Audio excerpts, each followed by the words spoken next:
Chinnaswamy stadium ಬಳಿ ನಡೆದಂತಹ ಮಹಾ ದುರಂತದಲ್ಲಿ 11 ಜನ ಅಮಾಯಕರು ಪ್ರಾಣ ಕಳ್ಕೊಂಡ್ರು. ಈ ಸಾವಿಗೆ ಹೊಣೆ ಯಾರು ಅನ್ನೋ ಪ್ರಶ್ನೆಯನ್ನ ಇಡೀ ಕರ್ನಾಟಕ ಕೇಳ್ತಾ ಇದೆ. ಇದರ ಬೆನ್ನಲ್ಲೇ ಇವತ್ತು ಜಂಟಿಯಾಗಿ ಸುದ್ದಿಗೋಷ್ಠಿನ ಬಿಜೆಪಿ ಮತ್ತು ಜೆಡಿಎಸ್ನ ನಾಯಕರು ನಡೆಸಿದ್ರು. ಸರ್ಕಾರದ ವಿರುದ್ಧ ವಾಗ್ದಾಳಿಯನ್ನು ನಡೆಸಿದ್ರು. ಹಾಗೆ ದುರಂತಕ್ಕೆ ಸರ್ಕಾರವೇ ನೇರ ಹೊಣೆ, ಸಿಎಂ ಮತ್ತು ಡಿಸಿಎಂ ಹಾಗೂ ಪರಮೇಶ್ವರ್ ರಾಜೀನಾಮೆಯನ್ನು ಕೊಡಬೇಕು ಅಂತ ಬಿಜೆಪಿ ಆಗ್ರಹಿಸ್ತಾ ಇದೆ. ಹಾಲಿ ನ್ಯಾಯಮೂರ್ತಿ ನೇತೃತ್ವದಲ್ಲಿ ನ್ಯಾಯಾಂಗ ತನಿಖೆಗೂ ಕೂಡ ಬಿಜೆಪಿ ಒತ್ತಾಯಿಸ್ತಾ ಇದೆ. 5 ಅಧಿಕಾರಿಗಳ ತಲೆದಂಡಕ್ಕೆ ತೀವ್ರ ಆಕ್ರೋಶವನ್ನು ಕೂಡ ವ್ಯಕ್ತಪಡಿಸಲಾಗ್ತಾ ಇದೆ. ಈ ಸಾವಿನ ಜವಾಬ್ದಾರಿ ಹೊತ್ಕೊಳ್ಬೇಕಾಗಿದ್ದು ಈ 3 ಜನ, ಇವರ ಫಸ್ಟ್ ರಾಜೀನಾಮೆಯನ್ನು ಕೊಡ್ಲಿ ಅಂತ ಕೇಳ್ತಾ ಇದ್ದಾರೆ.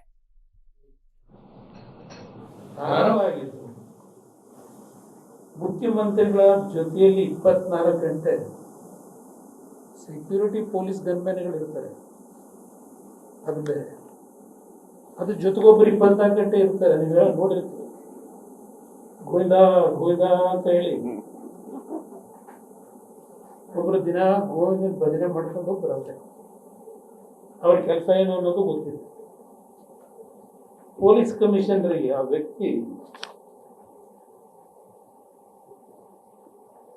ಫೋನ್ ಮಾಡಿ ವಿಧಾನಸೌಧ ಮುಂಭಾಗದಲ್ಲಿ ಇವತ್ತು ಕಾರ್ಯಕ್ರಮ ಮಾಡೋದಕ್ಕೆ ಪರ್ಮಿಷನ್ ಕೊಡಬೇಕು, ಪೊಲೀಸ್ ಇಲಾಖೆಯಿಂದ ಬಂದೋಬಸ್ತ್ ಮಾಡಬೇಕು ಅಂತ ಹೇಳಿ ಪೊಲೀಸ್ ಕಮಿಷನರ್ ಮೇಲೆ ಒತ್ತಡ ಹಾಕ್ತಾರೆ. ಬೆಳಗ್ಗೆ 7-7:30 ಪೊಲೀಸ್ ಕಮಿಷನರ್ ಹೇಳ್ತಾರೆ, ಸರ್ ಇಲ್ಲ, ಬೆಳಗ್ಗೆ 5 ಗಂಟೆ 5:15 ಗಂಟೆವರೆಗೆ ನಾವೆಲ್ಲ ಕೆಲಸ ಮಾಡಿದ್ವಿ, ಇದ್ದೇ ಇಲ್ಲ, ಮುಖ ತೊಳ್ಕೊಂಡಿಲ್ಲ. ಈಗ ನಾವು ಮುಖ ತೊಳಿತಾ ಇದ್ದೀವಿ. ಮತ್ತೆ ನೀವು 2-3 ಕಡೆ ವಿಜಯೋತ್ಸವ ಆಚರಣೆ ಮಾಡ್ತೀವಿ ಅಂದ್ರೆ ಸೆಕ್ಯೂರಿಟಿ ಪ್ರಾಬ್ಲಮ್ ಆಗುತ್ತೆ ಸರ್. ನಿದ್ದೆಗೆಟ್ಟವ್ರು ರಾತ್ರಿ ಇಲ್ಲ, ದಯವಿಟ್ಟು ಹಠ ಮಾಡಬೇಡಿ, ಒಂದು ಕಡೆ ಮಾಡಿ, KCA ಸ್ಟೇಡಿಯಂನಲ್ಲಿ ಬಂದೋಬಸ್ತ್ ಮಾಡ್ಲಿಕ್ಕೆ ಅನುಕೂಲ ಆಗುತ್ತೆ ಅಂತ ಹೇಳುತ್ತೆ. ಅದಕ್ಕೆ ಅವರು ಹೋಗ್ತಾರೆ, ಅವ್ರು ಮುಖ್ಯಮಂತ್ರಿಗಳ ಹತ್ರ ಹೋಗಿ ಕರೆಸ್ತಾರೆ. ಮುಖ್ಯಮಂತ್ರಿಗಳು ಹೇಳ್ತಾರೆ, ನಾನು ಈ ರಾಜ್ಯದ ಮುಖ್ಯಮಂತ್ರಿ ಹೇಳ್ತಾ ಇದ್ದೇನೆ, ಹೇಳಿದಷ್ಟು ಮಾಡೋದು ಕೆಲಸ. ಇದು ಮುಖ್ಯಮಂತ್ರಿಗಳು ಪೊಲೀಸ್ ಕಮಿಷನರ್ಗೆ ಆದೇಶ ಮಾಡೋದು. ಅವ್ರು ವಿಧಿ ಇಲ್ಲದೆ ವಿಧಾನಸೌಧ ಮುಂಭಾಗದಲ್ಲಿ ಸಂಪೂರ್ಣ ಪೊಲೀಸ್ ಇಲಾಖೆಯವರನ್ನ ಸ್ವಲ್ಪ ಹೆಚ್ಚುವರಿಯಾಗಿ ಹಾಕಲಿಕ್ಕೆ ತೀರ್ಮಾನ ತಗೊಳ್ತಾರೆ. ಅಲ್ಲಿ KCA ಸ್ಟೇಡಿಯಂಗೆ ಈ KSRP ರಿಸರ್ವ್ ಪೊಲೀಸ್ ತುಕಡಿ ಕಾನ್ಸ್ಟೇಬಲ್ ಇಲ್ಲ, ಅಲ್ಲಿಗೆ ಮಾಡ್ತಾರೆ. ಇವ್ರು ಸೀನಿಯರ್ ಆಫೀಸರ್ ಇಲ್ಲ ಆಗತ್ತಾರೆ. ಬಟ್ ಯಾರಿಗೂ ವಿಡಿಯೋ ಕಾನ್ಫರೆನ್ಸ್ ಆಗಲಿ, ಮೊದಲೇ ಎಲ್ಲರಿಗೂ ಏನೇನು ಮಾಡಬೇಕು ಅಂತಕ್ಕಂಥದ್ದು ಸೂಚನೆ ಕೂಡ ಸಮಯ ಸಿಗಲ್ಲ, ಕೊಟ್ಟಿರಲ್ಲ. ಅದು ಒಂದು ನನಗೆ ಮಾಹಿತಿ ಇದೆ. ನಂತರ ಅಲ್ಲಿ ಒಂದು 3-4 ತುಕಡಿ 25 ಜನ ಇರ್ತಾರೆ. ಆ ಟೀಮ್ ಅಲ್ಲಿ ಹಾಕಿರ್ತಾರೆ ಅಷ್ಟೇ ಕಾಟಾಚಾರಕ್ಕೆ. ಇದು ವಿಧಾನಸೌಧ ಮುಂಭಾಗದಲ್ಲಿ ಕಾರ್ಯಕ್ರಮ ಮಾಡತಕ್ಕಂಥದ್ದು ಮುಖ್ಯಮಂತ್ರಿಗಳು ಅಲ್ಲೇ ಆಗಬೇಕು. ನಾನು KCA ಸ್ಟೇಡಿಯಂಗೆ ಯಾವುದೋ ಕುಡ್ಕೋರ ಹೊಡೆತಂದಾಗಿರೋದು, ಅದಕ್ಕೆ ನಾನು ಅಲ್ಲೋಗ್ಬೇಕಂದ್ರೆ ಇಲ್ಲಿ ಆ ಕೊಡ್ತದ ದುಡ್ಡಿಂದಲೇ ಇವತ್ತು ಸರ್ಕಾರ ನಡೀತಿರೋದು. ಇಲ್ಲಿ ಹೇಳ್ತಾರೆ ಇವ್ರಿಗೆ ಕಮಿಷನರಿಗೆ, ಯಾರು ಕೊಡ್ತದನ್ನು ಅರೇಂಜ್ ಮಾಡಿರ ಕಾರ್ಯಕ್ರಮ KCA ಸ್ಟೇಡಿಯಂ ನಾನು ಹೋಗಬೇಕಾ, ವಿಧಾನಸೌಧ ಮುಂಭಾಗದಲ್ಲಿ ಆಗಬೇಕು ಅಂತ ಈ ಮುಖ್ಯಮಂತ್ರಿ ಹೇಳ್ತಾರೆ. ಇದು ಒಂದು ಭಾಗ. ಪಾಪ ನಮ್ಮ ಕನಕಪುರದ ಉಪಮುಖ್ಯಮಂತ್ರಿಗಳು ಅಲ್ಲಿ ಯಾವುದೋ ಕೋರ್ಟ್ ಕೇಸಲ್ಲಿ ಕನಕಪುರದಲ್ಲಿ ಇರ್ತಾರೆ. ಅವರಿಗೆ ಅವ್ರ ಪತ್ರಿಕಾ ಕಾರ್ಯದರ್ಶಿ, ಸರ್ ಇಲ್ಲೆಲ್ಲ ಜನ ವಿಧಾನಸೌಧ ಮುಂಭಾಗದಲ್ಲಿ ಸನ್ಮಾನ ಮಾಡೋದಕ್ಕೆ ಇಲ್ಲೇನೋ ಅರೇಂಜ್ಮೆಂಟ್ ನಡೀತಾ ಇದೆ ಸರ್. ಆಗ ನನ್ನ ಗಮನಕ್ಕೆ ಬರದೆ ಯಾರು ತೀರ್ಮಾನ ಮಾಡೋರೆ ಗೊತ್ತಿರೋ ಅಂತೇಳಿ ಪಾಪ ಅಲ್ಲಿ ಕೋರ್ಟ್ ಅಲ್ಲಿಂದ ಅವ್ರ ಪಟಾಲಂ ಕರ್ಕೊಂಡು ಸ್ವಲ್ಪ ಜನನ್ನ ನೇರವಾಗಿ ವಿಧಾನಸೌಧಕ್ಕೆ ಹೋದ್ರು. ಸಾರಿ HAL ಏರ್ಪೋರ್ಟ್ಗೆ. HALಗೆ ಹೋಗಿ ಅಲ್ಲಿ ಅವರಿಗೆ ಸನ್ಮಾನ ಅದಿರ್ತದೋ ನಮ್ಮ RCB ಫ್ಲಾಗ್ ಒಂದು, ಇನ್ನೊಂದು ನಮ್ಮ ಕನ್ನಡ ಫ್ಲಾಗ್. ಇವ್ರ ಕತ್ತಲ್ಲಿ ಕನ್ನಡದ್ದು ಫ್ಲಾಗ್ ಇಲ್ಲ, ಇಂಪೋರ್ಟೆಡ್ ಎಂಥದ್ದು ಹಾಕತ್ತರಿಗೆ ಸ್ಟೈಲ್ ಆಗಿ ಶಾಲ್ನ. ಕನ್ನಡ ಶಾಲ್ ಇವ್ರು ಹಾಕಿರಲ್ಲ. ವಿರಾಟ್ ಕೊಹ್ಲಿ ಕೈಲಿ ಕೊಡಕ್ ಹೋಗ್ತಾರೆ ಕನ್ನಡ ಫ್ಲಾಗ್. ಅವರು ಒಂದ್ ಸೆಕೆಂಡ್ ಮತ್ತೆ ವಾಪಸ್ ಅವ್ರಿಗೆ ಕೊಡ್ತಾರೆ.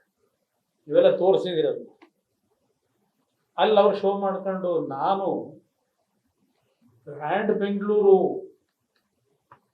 ದೇಶಕ್ಕೆ ತೋರಿಸ್ಬೇಕು ಈ ಕಾರ್ಯಕ್ರಮದ ಮುಖಾಂತರ ಅಂತ ಹೇಳಿ ಅವ್ರದ್ದೇನೋ ಒಂದು ಕಾರ್ಯಕ್ರಮ ಇಟ್ಕೊಂಡಿರ್ತಾರೆ. Parallel brand Bengaluru, greater Bengaluru, brand Bengaluru, brand Bengaluru.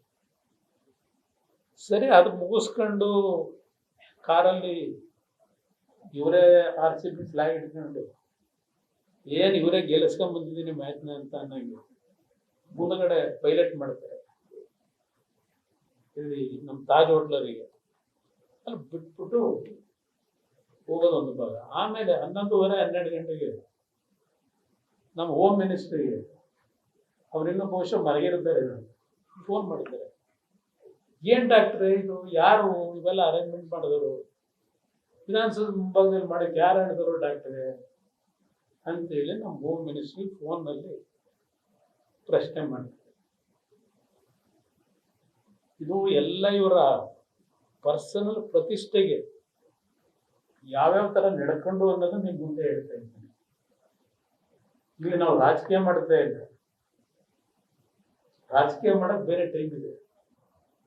ಇವತ್ತು 11 ಜನ ಬಲಿ ತಗೊಂಡ್ರಲ್ಲ, ನಿಮ್ಗೇನಾದ್ರೂ ಮನುಷ್ಯತ್ವ ಇದ್ರೆ, ಮಾನವೀಯತೆ ಇದ್ರೆ, ಕಿಂಚಿತ್ತು ನಿಮಗೆ ದುಃಖ ಆಯ್ತಾ? ನಂತರ ವಿಧಾನಸೌಧ 20 ಗಂಟೆ ಆದ್ಮೇಲೆ ಕಣ್ಣಲ್ಲಿ ನೀರು ಹಾಕಿ, ಅದು ಕಣ್ಣಲ್ಲಿ ನೀರು ಹಾಕಿದ್ದು ನೋಡಿದ್ರೆ ಏನು ಯಾರೋ ಆತರ ಆನಂದ ಭಾಷೆಯೋ ಅಥವಾ ದುಃಖದ ಭಾಷೆಯೋ ಗೊತ್ತಿಲ್ಲ ನನಗೆ. ಆ ಕಣ್ಣಲ್ಲಿ ಹಳೋಕ್ಕೂ ಯಾವ ರೀತಿ ಹೃದಯದಿಂದ ಬರಬೇಕು ಕಣ್ಣೀರು. ಜನಗಳ ಮುಂದೆ ಡ್ರಾಮಾ ಮಾಡಿದ್ರೆ ಆ ಕಣ್ಣೀರು ಬರಲ್ಲ, ಹೃದಯದಿಂದ ಬರ್ಬೇಕಾಗಲ್ಲ ಆ ನೋವುಗಳು ನೋಡಿದಾಗ. ಇಲ್ಲಿ ನೀವೇ ನೋಡಿದ್ರಿ, ಟಿವಿಗಳಲ್ಲಿ ತೋರಿಸಿದ್ರಿ, ಇವ್ರಿಗೆ ಸನ್ಮಾನ ಮಾಡಕ್ ಪಾಪ ಕರೆಸಿ ಅವ್ರ ಮೇಲೆ ಯಾವ್ದೊಂದು ಮೂವಿ ತಳ್ತೀವಿ ನಿಮ್ಮ ಆಟಗಾರರನ್ನ.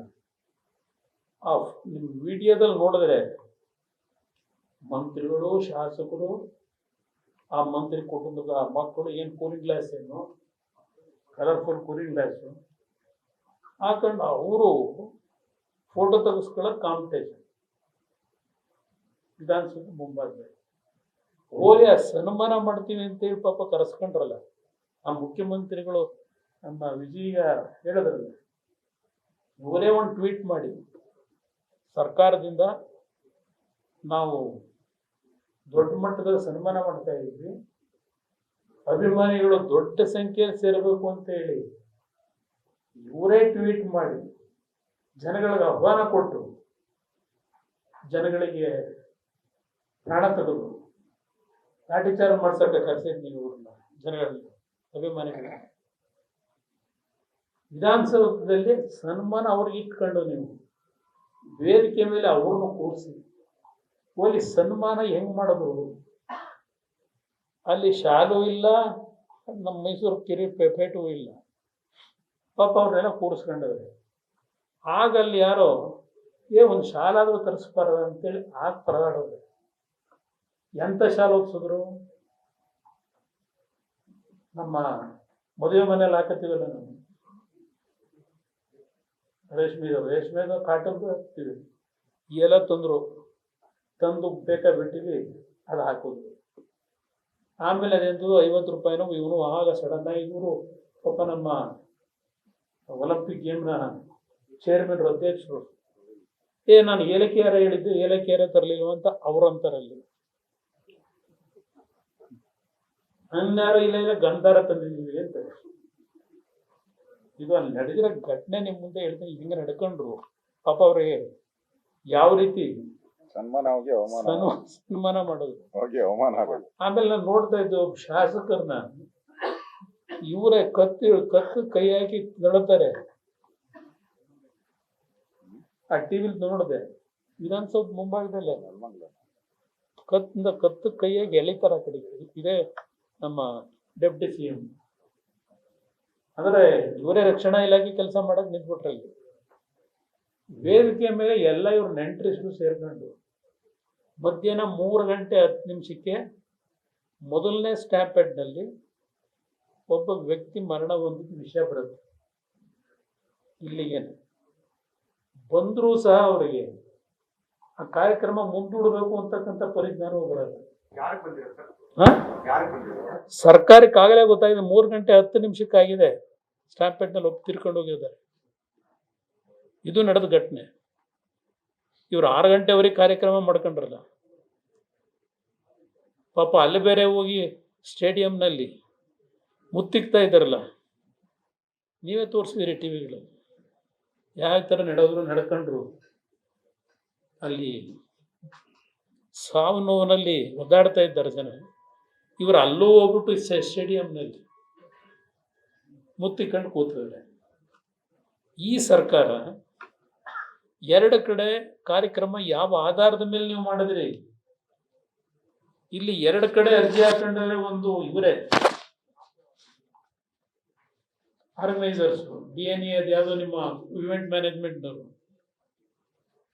ಇಲ್ಲೂ ಕಾರ್ಯಕ್ರಮ, ಅಲ್ಲೂ ಕಾರ್ಯಕ್ರಮ. ಯಾರು ಹೇಳಿದಾರೆ ನಿಮಗೆ?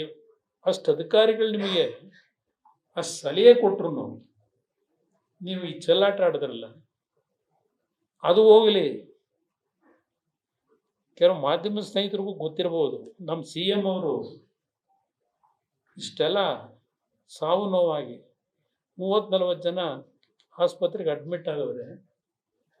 ಅವ್ರ ಮೊಮ್ಮಗನ ಕರ್ಕೊಂಡು ಜನಾರ್ದನ ಹೋಟ್ಲಲ್ಲಿ ಬಾಸುಂದಿನೋ ಮಸಾಲೆ ದೋಸೆನೋ ಸವಿಯಕ್ಕೆ ಹೋಗ್ತಾರೆ. ಇಲ್ಲಿ ಸಾವು ನೋವುಗಳು.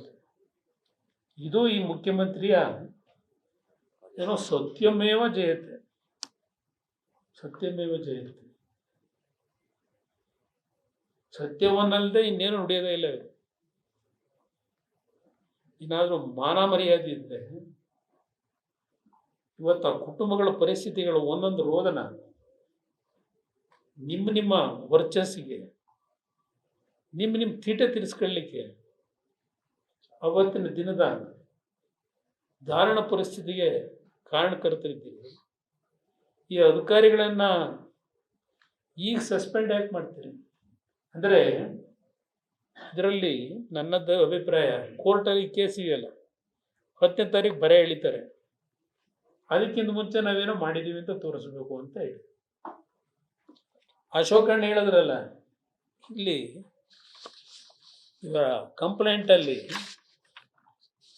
ಈಗ ನಿಮ್ಮ ಮ್ಯಾಜಿಸ್ಟ್ರೇಟ್ ತನಿಖೆ ಅಂತ ಹೇಳಿ ಫಸ್ಟೇ ಹೇಳಿದ್ರು. ನಾಮಕೆ ವಾಸ್ತೆ ಕೆಲ ನಿರ್ಧಾರಗಳನ್ನ ಸರ್ಕಾರ ತೆಗೆದುಕೊಂಡಿದೆ ಅಂತ ಹೇಳ್ತಾ ಸರ್ಕಾರ ಎಲ್ಲೆಲ್ಲಿ ಎಡವ್ತು ಅನ್ನೋದನ್ನ ತುಂಬಾ ಡೀಟೇಲ್ ಆಗಿ ಹೇಳ್ತಾ ಇದ್ರು ಕುಮಾರಸ್ವಾಮಿ ಅವರು. ಫಸ್ಟ್ ಸಾವಾಗಿತ್ತು 3:15 ಸರ್ಕಾರಕ್ಕೆ ಆಲ್ರೆಡಿ ಗೊತ್ತಿತ್ತು ಅನ್ನೋ ಗಂಭೀರ ಆರೋಪ ಮಾಡಿದ್ರು. ಇದು ತುಂಬಾ ಕ್ರೂಷಿಯಲ್.